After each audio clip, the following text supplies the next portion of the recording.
Iron gall ink has been used for writing and drawing from the Middle Ages to the 20th century. Around the world, archive collections are full of iron gall ink manuscripts, and it was the dominant ink for centuries. Its appeal over earlier inks, such as carbon ink made from soot, was its permanence. Iron gall ink is a strong waterproof ink, ideal for writing on parchment. However, time has shown it brings its own problems, especially when used on paper. Iron gall ink was made by scribes and individual households, and lots of historic recipes have been recorded.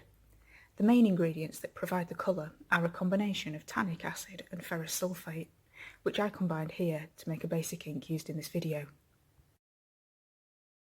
The gallotannic acid is provided by oak galls.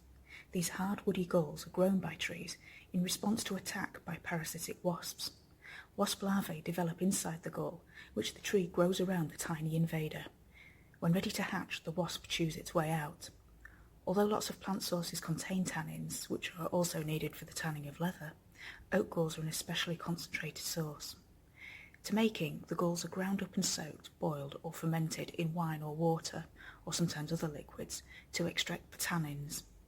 The iron component comes from ferrous sulfate, also historically known as green vitriol or copperas.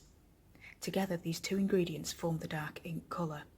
Other ingredients were also added, such as gum arabic, which is resin from the acacia tree, to act as a binder and to give the ink better flow, and sometimes extra vegetable colorants. Unfortunately, there are two chemical problems with iron gall ink. Firstly, the acidity of the ink can break down paper, and even more damaging is the oxidation caused by the iron content. Here the ink is starting to burn through from the other side of the paper. This paper has probably been damp at some point, which has caused the iron ions in the ink to migrate through the paper, and you can see it's corroding and discolouring. As these chemical processes slowly do their damage, the ink can completely burn through the paper, leaving documents that look like laced doilies. Here's a close-up view of some advanced ink corrosion that has destroyed the paper. This ubiquitous media, used to record centuries of history, presents a great problem for art and archive conservators.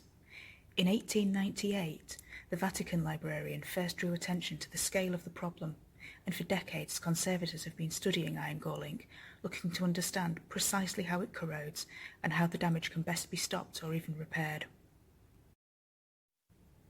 In the 1990s, the calcium phytate treatment was developed and has been adopted as standard in conservation labs. Calcium phytate is introduced as part of a series of baths. It neutralises the corrosive elements of the ink without affecting its appearance. While it doesn't actually reverse the damage itself, it halts the insidious corrosion, and repairs can then be done as needed. Thanks for watching, and I hope you've enjoyed this brief introduction to the hidden nature of iron gall ink.